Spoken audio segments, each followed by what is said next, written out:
તમને નથી મળતી ત્યાંથી, કેમ કે ત્યાં ઘણી ખરી પબ્લિક આવતી હોય છે, તો પછી કેટલાને તે ચોપડીઓ પૂરી પડે। તો હેલો ગાઈઝ, આજના મારા આ વિડીયોમાં તમારું સ્વાગત છે અને બધાને મારા તરફથી જય ખુખાર મેળવી, જય મહાકાળી। તો આજના વિડીયોમાં એ જણાવવાનું છે કે જે બારેજાનો ટાઈમ છે તેમાં ચેન્જીસ આવ્યા છે અને આ તેમની જે ઓફિશિયલ આઈડી છે તેના પર પણ અનાઉન્સમેન્ટ કરવામાં આવી છે। તો જેને પણ તે વિડીયો ના જોયો હોય તેમની માટે હું આ વિડીયો દ્વારા જણાવી રહી છું કે જે તેમનો ટાઈમિંગ છે તે ચેન્જીસ કરવામાં આવ્યો છે, કેમ કે માતાજીને પોતાને નથી ગમતું કે જે તેમના બાળકો, જે તેમના ભક્ત, એ ભક્ત તેમના બાળકો બરાબર જ છે, તો તે ઠંડીમાં ઠરે અને ઠરે ત્યાર પછી માણસ બીમાર તો થવાનું જ છે। તો આ બધી જ વસ્તુઓને ધ્યાનમાં રાખતા સાથે તેમને એ પણ વિચાર આવ્યો કે જ્યાં મહિલાઓ, નાના છોકરાઓ, વૃદ્ધ માણસ, પછી ઘણા ખરા એવા આવતા હોય છે, તો તે લોકો બીમાર ન થાય તેના કારણે માતાજીએ નક્કી કર્યું છે કે 4 થી 5 ના ગાળામાં હવે માતાજીનું આગમન થઈ જશે। માતાજી 4 થી 5 વાગ્યા સુધીમાં ગાદી પર આવી જશે। તો જેને પણ આગળ વધારે આ વિષય પર ઇન્ફોર્મેશન જોઈતી હોય તો તે તેમની ઓફિશિયલ આઈડી પર જઈ જોઈ શકે છે। અને ખુખાર મેળી દર વખતે તેમના પ્રવચનમાં કહે છે કે આપણે ક્યારે પણ જો દુખી હોય ને તો માતાજી આગળ ક્યારે રડવું નહીં, અને કંઈ જોઈતું હોય ત્યારે પણ જે આપણા ઘરમાં બેઠા હોય તેમને પણ આપણે માનતા હોઈએ છીએ, અને ખુખાર મેળવીને તો ઓફકોર્સ બધા જ માનતા હશો, ત્યારે આટલો બધો સપોર્ટ તમે બધા કરી રહ્યા છો। હું જે વિડીયો થ્રુ એમની જે ઇન્ફોર્મેશન આપું છું તે જાણી અને તમે મને આટલો સપોર્ટ કરી રહ્યા છો તે મને ખૂબ જ સારું લાગ્યું। તો બસ તેને જ વિશે હું એક ઇન્ફોર્મેશન આપી રહી છું કે માતાજી હંમેશા કહે છે કે ક્યારે દુઃખી થઈ અને માતાજી જોડે કંઈ માંગવું નહીં, કેમ કે ત્યારે માતાજી તમારી અરજ બિલકુલ પણ નહીં સાંભળે, કેમ કે તેમને નથી ગમતું કે જે તેમના બાળકો છે, તેમના ભક્તો છે તે રડે। તો ક્યારે પણ જો તમે પણ દુઃખી થાવ છો તો રડીને માતાજી જોડે આ રીતે કંઈ પણ આપણી મનોકામના હોય તે ન માંગવી, કેમ કે તે ખુખાર મેળી પોતે કહે છે કે મને મારા ભક્તો રડે છે તો બિલકુલ નથી ગમતું। ઓફકોર્સ ક્યારે તમે વિચાર કરો કે નાનું બાળક રડતું હશે તો તેની માતાને ગમશે? નહીં ગમે। તેવી જ રીતે જે ભાવિ ભક્તો માતાજીના આવે છે તો મતલબ દુઃખી હોય છે તો માતાજી પણ સમજે છે અને તેમની સાંભળે છે, અને કહેવાય છે કે ભગવાન થોડું મોડું કરે છે પણ સાંભળે બધાયની છે। તો તેમ ક્યારે હિંમત ન હારવી। બસ આ બધું કહેવાનો મતલબ એ છે કે જો આપણને ભગવાન પર વિશ્વાસ હોય તો પછી ચિંતા શાની છે, કેમ કે ચિંતાઓ કરશો તેટલું ખુદના જ શરીરને નુકસાન પહોંચશે। તો માટે આપણને જો ભગવાન ઉપર પૂરેપૂરો વિશ્વાસ હોય, એક તો આપણે માં ખુખાર મેળવીને માની રહ્યા છીએ, અને બીજા જે આપણા ઘરમાં બેઠા છે, જે આપણા મઢમાં બેઠા છે અને જે દીવા ધૂપ લઈ રહ્યા છે, કેમ નહીં સાંભળે યાર આપણું? અને એવું નથી કહી રહી કે આપણે દીવા ધૂપ કરીએ છીએ તો સામે કંઈક માંગવું જ જોઈએ। અમુક વખત વગર માંગીએ પણ માતાજી આપી દે છે, અને માતાજી એવું નથી કે ભક્તોના દુઃખ ખાલી સાંભળે છે, તે પોતે પણ અમુક વખત મહેસૂસ કરે છે।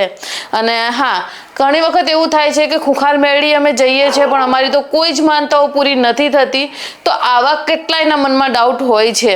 અને પહેલા તો જે ચોપડે નામ લખતા હતા તો માતાજી હવે એ બંધ કરી દીધું છે। હવે ડાયરેક્ટલી મતલબ જે એમનું પ્રવચન ચાલુ હોય છે ત્યારે નસીબની વાત કહેવાય, મારા પણ હાથમાં એક વખત માઇક આવતું હતું, રહી ગયું છે। હવે મતલબ તે વખતે હું એટલી પ્રિપેર નથી કે હું ઊભી થઈ માઇક લઈ બોલું, તો બસ હવે અત્યારે માતાજી એવું ચાલુ કર્યું છે કે જે ચોપડે નામ લખતા હતા ને એ બંધ કરી દીધું છે। અને કેમ કે કોકનો વર્ષે નંબર આવે, કોકનો 2 વર્ષે, તો અમુક વખત લોકો ખૂબ જ મતલબ મગજથી ખૂબ જ હારી જતા હતા, જેના કારણે પછી લોકોને મનમાં વિચાર આવતા હતા કે યાર અમારો નંબર આવશે કે નહીં આવે, શું થશે?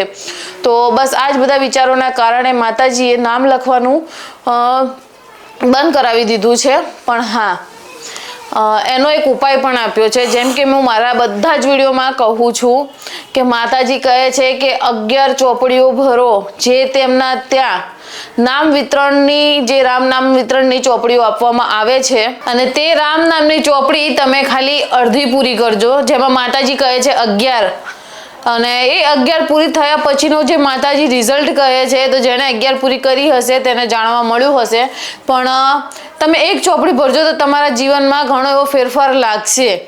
અને ક્યારે એટલું પણ ના હારી જવું, અને જો ભગવાન જોડે ક્યારે માંગવા બેસો ને તો પહેલું તો ક્યારેય ખુદ માટે ન માંગવું, કેમ કે આ સ્વાર્થ કહેવાય.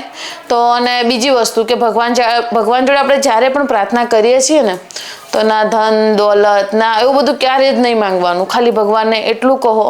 અને આ વસ્તુમાં ખૂંખાર મેળી કેટલી વાર કહી રહ્યા છે, જો તમે નોટિસ કર્યું હોય અને ખરેખર ધ્યાનથી તેમનું પ્રવચન સાંભળ્યું હોય તો માતાજી પોતે કહે છે કે હંમેશા માતાજી જોડે માંગવાનું ઓછું રાખો. તેમને એમ ઓછું કહો કે ભગવાન મારે બંગલાની જરૂર છે, મારે સોનાની જરૂર છે, મારે રૂપિયાની જરૂર છે, તો તે તમારી મનોકામના ક્યારેય પૂર્ણ નહીં થાય. કેમ કે જેટલી જરૂરત હોય છે તેટલું માતાજી હંમેશા પૂરું કરી દે છે. અને અમુક વખત તો માણસ એટલો એકલ થઈ જાય છે કે તેને એમ લાગતું હોય છે કે હવે તો બસ પતી ગયું, કંઈ જ નથી જીવનમાં, હું કોની માટે જીવી રહ્યો છું. ત્યારે અમુક વસ્તુઓ એવી પણ થાય છે જ્યારે ભગવાન માતાજી ખુદ સાક્ષાત કંઈક એવું કરી દે છે કે આપણા જીવનમાં આપણને થોડી એવી ખુશી પણ મળી જાય છે કે ના, એક કહેવાય ને કે એક વજહ, એક કારણ મળી જાય છે કે આપણે આગળ ના યાર ખરેખર જીવવું જોઈએ એવું. અને અમુક વખત લોકો ખૂબ જ હારી જાય છે, ખબર નહીં કેટલી નેગેટિવિટી મનમાં આવી જાય છે.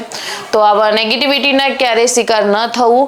એટલા જ માટે કહું છું કે ક્યારે પણ જો તમે બારે જાઓ છો અને 11 ચોપડીનું કહ્યું ને, તો તમારા ભાગમાં જો 11 ચોપડી ન આવે ને તો ઘણી ખરી જગ્યા, જેમ કે કાળુપુર જોડે છે એક જગ્યા જ્યાં આ રીતની ચોપડીઓ બનાવી આપે છે. તો એવું નહીં કે રામ નામની, હા તમારી જે ઈચ્છા. મારા જે પપ્પા મતલબ કે જે સસરાજી છે તેમને રામ નામની તો ચોપડીઓ ભરી, અને બીજા પરિવારજનો છે તે પણ તે રામ નામની ચોપડીઓ લખે છે, પણ પપ્પાએ રામ નામની ચોપડીઓ તો પૂરી કરી 11. એની સાથે જે અમારા કુળદેવી છે, જેમ કે દરેક વિડીયોમાં તમે સાંભળતા હશો કે હું કહું છું જય ખૂંખાર મેળી, જય મહાકાળી માં, તો પપ્પાએ મહાકાળી માને નામની પણ ચોપડીઓ લખી છે. એટલે એવું નહીં કે રામ ભગવાનને આપણે આપણી કુળદેવીને કેમ પાછળ મૂકીએ. જેમ કે માં ખૂંખાર મેળી કહે છે કે ક્યારેય તમારી માતાજીને દીવા ધૂપ આપતા હો તો મને ન આપતા, કેમ કે તમારી જે ઘરની માતા છે ને એમને ખોટું લાગી જાય. કેમ ન લાગે? કેમ આપણે જ્યારે ખુદની માં ઘરમાં છે તો આપણે બીજી માને માં કહેવા જશું, ઓફકોર્સ જે આપણી માં છે તેને ખોટું લાગવાનું છે. તો રામ તો ભગવાન તો મતલબ આમ બધાય ના કહેવાય, એટલે એમનું ઉદાહરણ નથી આપી રહી હું. તો એમ કહી રહી છું કે બને એટલું ખુદની કુળદેવીને પણ યાદ કરતા રહેજો, ક્યારેય તમને મુશ્કેલમાં એકલા નહીં મૂકે. અને ઘણા એવા પરચા પણ મળી જશે જેનાથી તમને તમારા અંદરનો વિશ્વાસ જાગશે કે લાગશે કે ના યાર ખરેખર જે દીવા ધૂપ લઈ રહી છે ને એ જોડે છે. અને જેમ કે મેં હમણાં થોડી વાર પહેલા કહ્યું કે તમારે જો આ ચોપડીઓ બારે જાથી માતાજી કહે છે કે 11 પૂરી કરો, અને તમારાથી તે 11 ચોપડીઓ તમને નથી મળતી ત્યાંથી, કેમ કે ત્યાં ઘણી ખરી પબ્લિક આવતી હોય છે, તો પછી કેટલાને તે ચોપડીઓ પૂરી પડે. તો માતાજી એમ પણ કીધું છે કે જો તમે એક નોર્મલ બુક હોય છે તે પણ લખી શકો છો, પણ મનમાં ક્યાંક કોકને એમ રહી જાય છે કે ના યાર માતાજી 11 ચોપડી ભરવાની કીધી છે, તો એ આટલી બુક તો તમે લખવા બેસો તો મતલબ બહુ બધો સમય જતો રહેશે.